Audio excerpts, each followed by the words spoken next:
Hello all and welcome. And I am the Realist Philosopher, and this is the Realist Den, where it's 100% raw, 100% real, 100% of the time.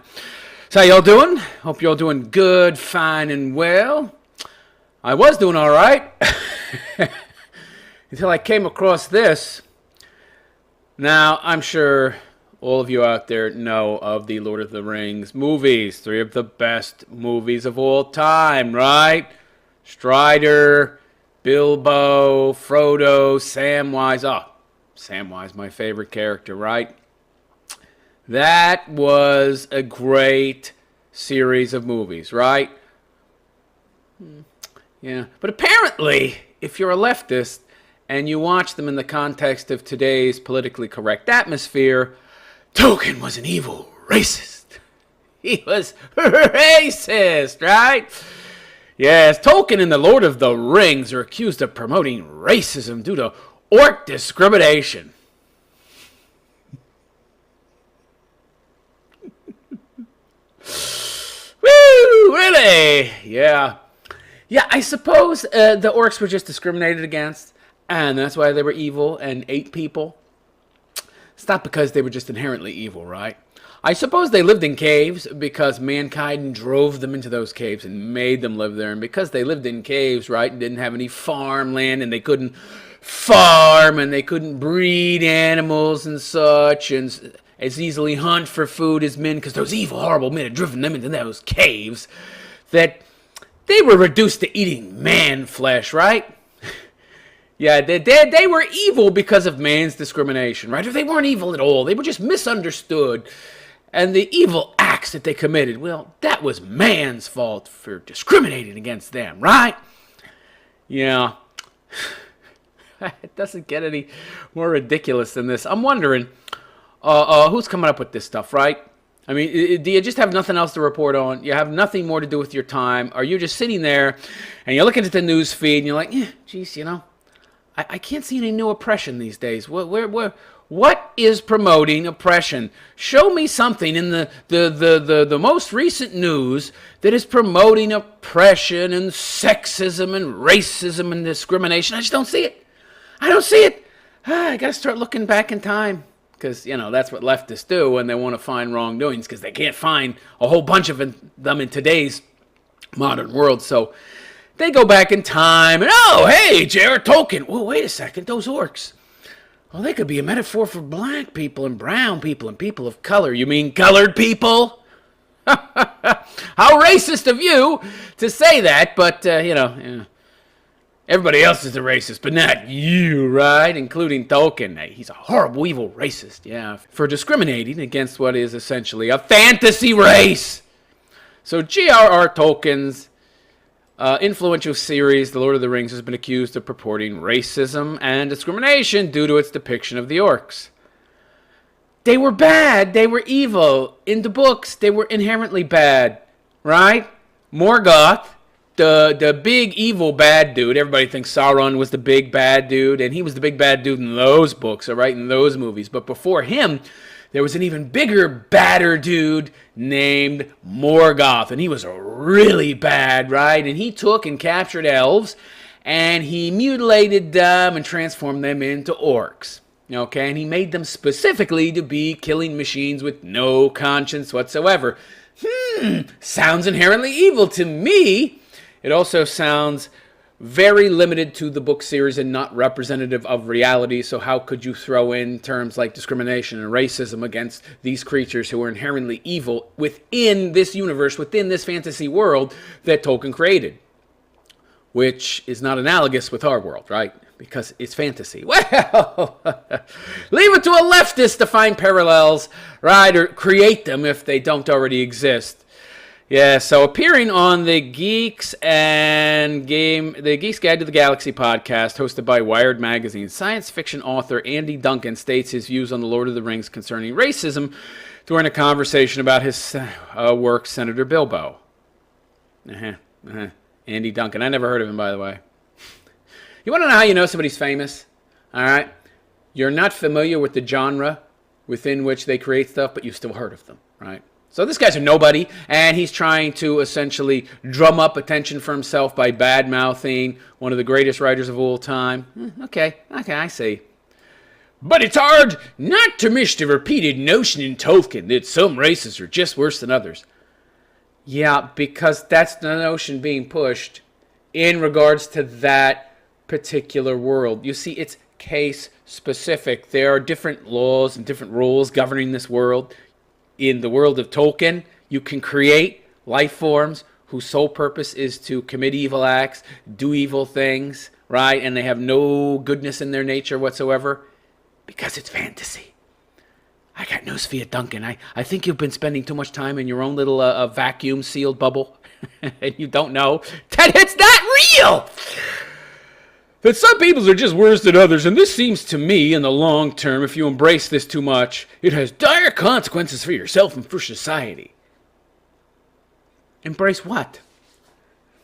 See, this is the kind of solipsism that believes that the world is created by thought, that your perception of reality is actual reality, and that somehow, things like fantasy worlds can carry over into the real world because it's all just a mental construct, don't you know? Yeah. Duncan, you need to spend more time in the real world and less time reading Tolkien books and playing video games, pal.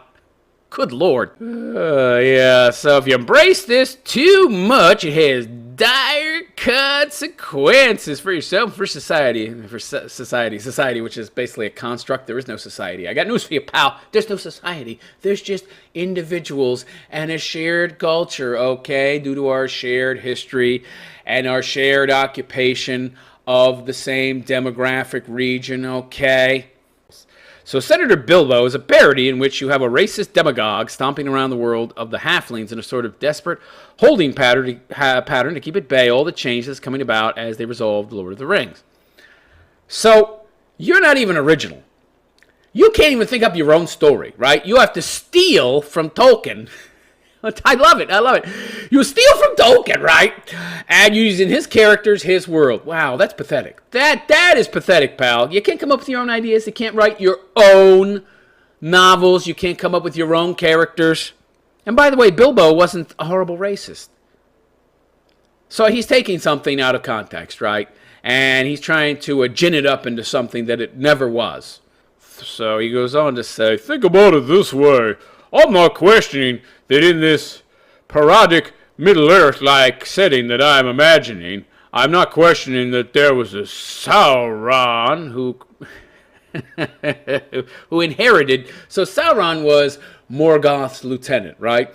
And Sauron was a Maiar, and Morgoth was a Valar, and above the Valar was Eru, who was the one true God. That was God, right? And only God could create life. All that the Valar and Maiar could do was manipulate what already existed as life, but they couldn't create it. They couldn't create the life spark, all right? Only Eru could do that. So Morgoth created the orcs and dragons and such, and then he was defeated eventually. He wanted to take over Middle-earth and rule Middle-earth. He was the most powerful of the Valar, and he was eventually defeated and cast into something called the Void, right? And Sauron stayed behind and hid and until he had gained enough power to go out into Middle-earth and influence beings. And so, yeah, he continued creating orcs, right? And continued creating them the same way as Master had, right? And they were created to be evil. They were created to do evil. By the way, they ate people. Didn't they eat people? Didn't they like eating man flesh? They were pretty bad dudes, okay? They liked eating people. They weren't people. So I'm not questioning that there was a Sauron any more than I am denying all that bloodshed and all the wickedness that needed to be beaten back any more than I would be in a world a Holocaust denier. On the other hand, I can easily imagine that many of those people that were doing the Dark Lord's bidding were doing so out of simple self-preservation and so forth. Well, you have no evidence for that. I mean, they seem pretty willing to do bad stuff, right? I mean, weren't they carrying Merry and Pippin, and they were commanded not to harm them, but they wanted to eat them? That seems pretty evil to me. They're willing to eat sentient beings, Why? They can't hunt? They can't fish? Yeah, that would be too difficult. Let's just eat them. They're right here. They're at hand. Let's eat them.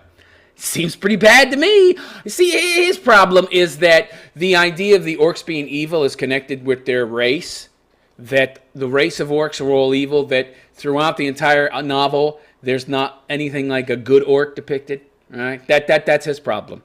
Yeah, bleeding heart liberal. Good Lord. But bleeding heart liberals are running out of things to complain about, so now they're having to harken back to books written 70, 80 years ago to root out the fine so-called racism, which also doesn't exist. That a lot of those creatures, oh boy, that a lot of those creatures that were sort of raised out of the earth by Sauron had not a great deal of choice in the matter. Okay, so again, yeah, they were created from the earth. That's why you didn't see any female orcs. Although in the books, it was stated that female orcs did exist. You just didn't see them. They changed how orcs were created in the movie, okay, to make it a little more easy, a little more convenient to explain where they came from, and a little easier to fold them into the plot of Sauron creating an army very quickly. The whole coming out of the earth thing was like a plot device in a sense. A lot of these creatures sort of raised out of the earth by Sauron had not a great deal of choice in the matter of what to do, so I had this very complicated sense of the politics of all that. But there were no politics, okay? He just wrote a book. He wrote a fantasy book. It's not reality. Oh, boy. The problem I have with these leftists, they don't really seem to have a firm grasp of reality and how it works. They make all of these conflations between things that are pure fantasy and reality. That's why they made that mistake with the video games. Remember, back in the 90s and early 2000s, they were trying to convince people that violent video games made people more violent. And it turns out that actually the opposite's true, right? They can't seem to separate the idea of the fantasy from the real world, and that the two are not the same thing, and they don't carry over into each other. Let's take a look at this guy, Okay, there he is. Andy Duncan is an award-winning sci-fi author and academic professor. Really? What awards has he won? Academic. There you go. Academic professor, of course. That's where he comes up with this nonsense. Yeah. So now he's creating his own story to push a particular narrative, a particular agenda, a particular view that he has of the right, because he's an academic professor pushing fantasy and sci-fi. So he's a leftist, of course, right? Senator Bilbo is a short story by Duncan which reimagined Tolkien's Bilbo Baggins as a racist, xenophobic senator afraid of an influx of post-Return of the King war refugees. Duncan was inspired to write this story after noticing that Tolkien's hero shared a name with former U.S. Senator Theodore G. Bilbo, an outspoken proponent of segregation and white supremacy, and imagined a scenario where the two were one and the same. Yeah. You couldn't even think up your own characters, huh? Looking for any pretext, any excuse to co-opt Tolkien's material and use it for your own purposes. How pathetic. While much of his rhetoric concerns the parody world of Senator Bilbo, Duncan's claim against Tolkien's writing is entrenched in the real-world ideologies of bigots and racists who routinely define those who differ from them as innately inferior or worse. Who's saying that? I don't hear anybody today talking about others being inferior or worse. Okay, here they're talking about people being different, which isn't quite the same thing, but maybe you hear it the way you want to hear it. However, in applying these ideologies to the Lord of the Rings, Duncan ignores both the context of the story and Tolkien's outspoken condemnation of racism. Well, of course he does. Then he wouldn't be able to go on talk shows and radio shows and parrot this nonsense and bring up the name of a truly great author to push his own crap. In the Lord of the Rings stories, the orcs are depicted as disgusting, grotesque humanoid creatures that serve as the bulk of armies for both Melkor, Dark Lord of the First Age, and Sauron. All right, so Melkor was his Valar name, and he was called Morgoth by the peoples of Middle-earth. Dark Lord of the Second and Third Ages. Also, I find this very interesting, that this fellow and others on the left are essentially parroting this nonsense. It tells you a lot about how they think of people of color, which is just colored people with the, words.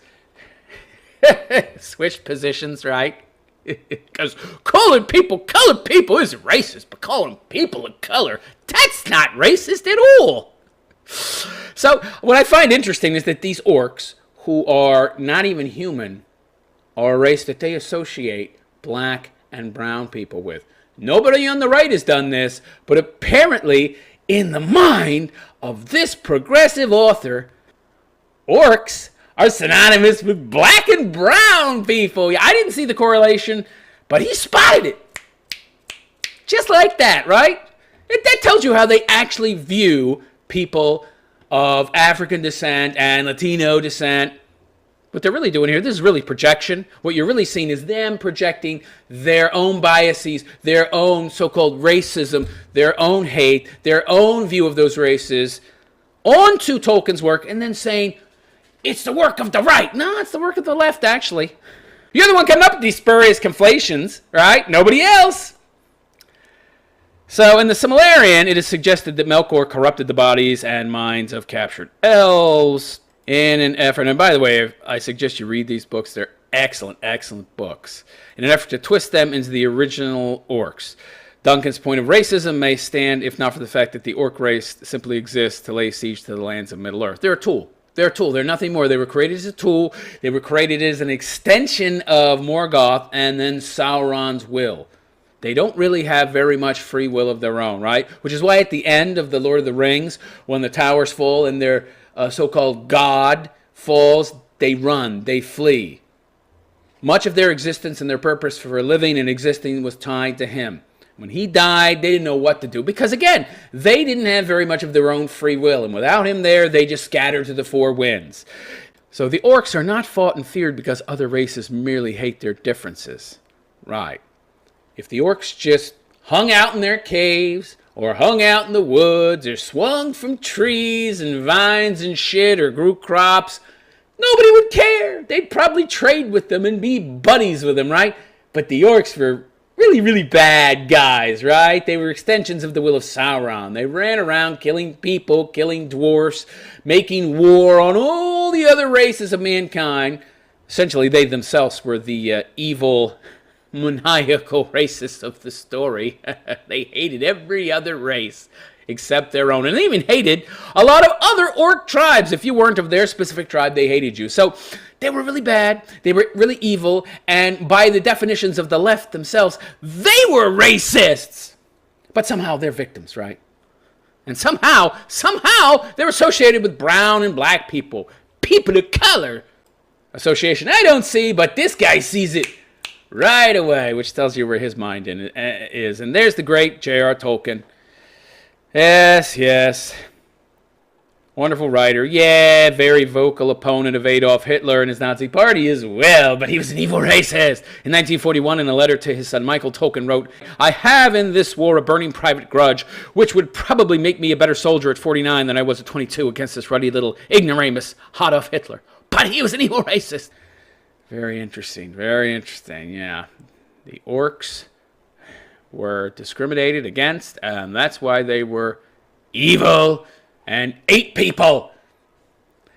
Anyhow, let me know what you think of this fellow here, Andy Duncan, and his views on Tolkien's work. And please like and subscribe to the channel, and also check out my podcast. You'll find a link in the description, as well as my Patreon if you'd like to support my work. And that's it. I am the Realist Philosopher, and I wish you a good day. Take care.